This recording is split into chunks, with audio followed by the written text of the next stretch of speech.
So I was making a video and I had to delete it and start over.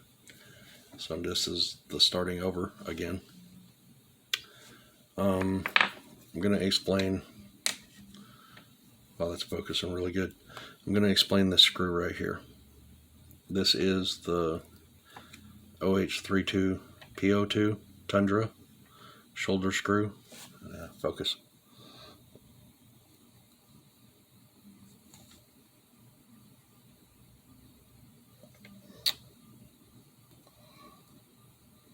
There you go. That's the steering link PO2 shoulder screw. Where this comes to play in this is a hingeable top roll cage. Hingeable. So I'm going to explain this before I explain anything else about what I just had to do. The chassis is held together with 1505 screws everywhere except for here. That one spot is the one that is not a 1505. And I mean, you could reverse it if you want. If you want to put the 1505 here or here and the shoulder screw here, you could do that. I'm sure it'd be just fine. Move my chair forward. The reason Don and WID, Dominic Widmer, sorry, my daughter has a teacher with the last name Widmer or Widmer, so it's a little tongue twisting. If you want to swap out your battery, or if you want to take the battery out for any reason, you have to unscrew the cage here, tilt it up. That way you can access the electronics, the battery. Yeah. So, with that said, I had to use the PO1 Raptor OH32 PO1 35 PO1 OH35 PO1 Raptor suspension ball screw drill bit to drill this hole out, and I did drill all the way through with it. That shoulder screw is a little thick, so, but you don't want to go over this size. I don't know the size of the drill bit. I'm sure there's a lot of people that do. But after I did that, I went most of the way through that hole with a Dremel diamond burr bit with a flat tip, and left a small shoulder back here on the back side of that hole where the other piece, the center top part, butts up against there. The reason I do that, or did that, is that way the screw has something to butt up against, and it's gonna give it that movement a little smoother, I guess. I don't know. But this is just a slight bit larger. Picked up my screwdriver because they're right next to each other. It's just a slight bit larger than the drill bit. I don't know if that's showing up good. Yeah, I see it. Thank you for focusing, phone. So that's gonna open that hole up perfectly for that shoulder screw. And if you don't, this hole is smaller than the drill bit.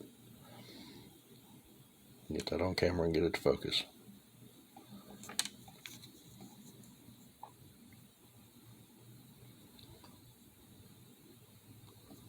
I'm going to get it to focus first.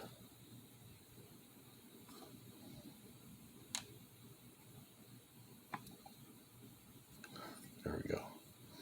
The hole is smaller than the drill bit, and you can see how thin the walls right here are. So you don't want to go crooked at all. no angle, go straight in, as perfect as possible, and don't thin one side out more than the other. Make sure that you keep it dead center in that hole, so when you use that diamond burr, it is going to be, if I did let Don know, I think he should add some girth to this part right here.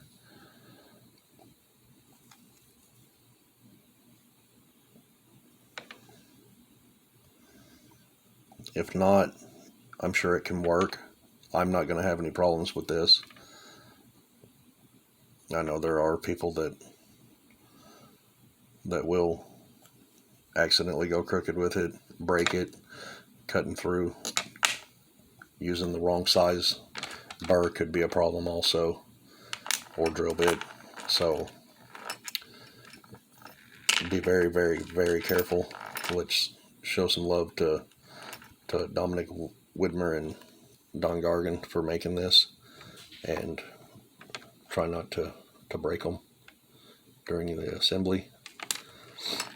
I'm going to take extra care doing this, and I'm going to pre-thread all of the chassis mounting screw holes. I'm going to use one screw and just go through and thread each one of the pieces. That way everything just fits together the way it's supposed to be. Yeah, I'm going to have kind of it's going to be a pain to wire this thing. I'm going to have to see if I have plugs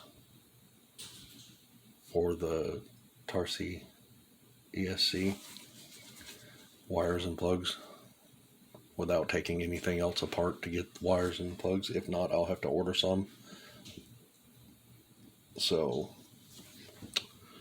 yeah, the chassis assembly is about to start, though. I'm going to go off camera again, run a screw into each one of these holes. It'll be this hole, and that's where this piece goes, the front cross member, and it is angled. The front end piece is narrower than the part that goes towards the cabin area back here. So, and I know that's not going to show up on camera good, but there is a difference in the size.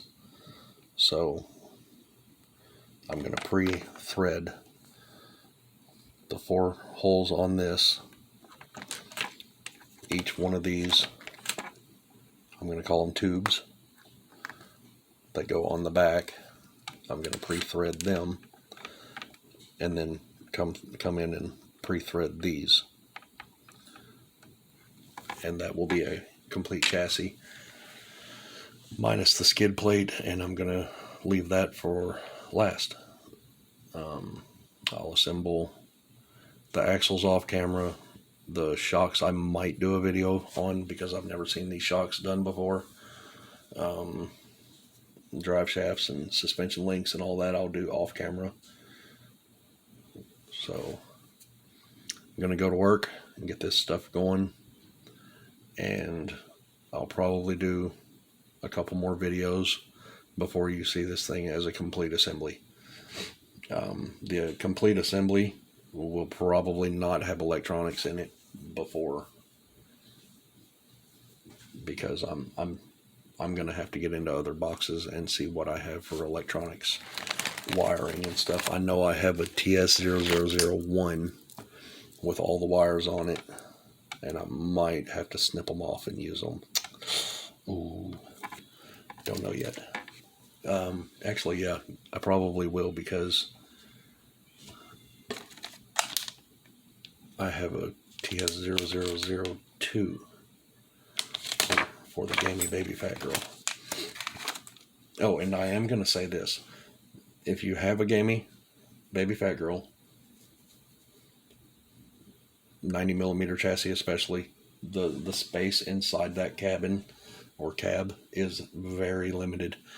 The 0002 ESC is extremely small.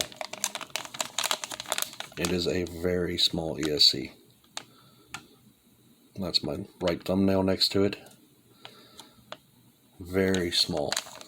So with this ESC, the 120 milliamp battery, and the micro receiver like this, where's it at in here? This one.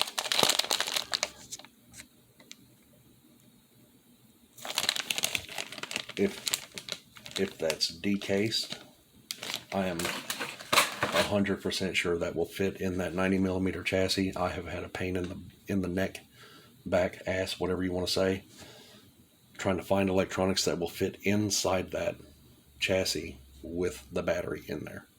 So I am definitely putting that 0002 in the Gammy Baby Fat Girl. I have no idea how it's going to perform. I've never used that ESC before. My Do-Rock has an exact copy of this one, which is the 0001, which everybody knows. That had a funeral recently when the Azure Hawker Tarsi ESC came out.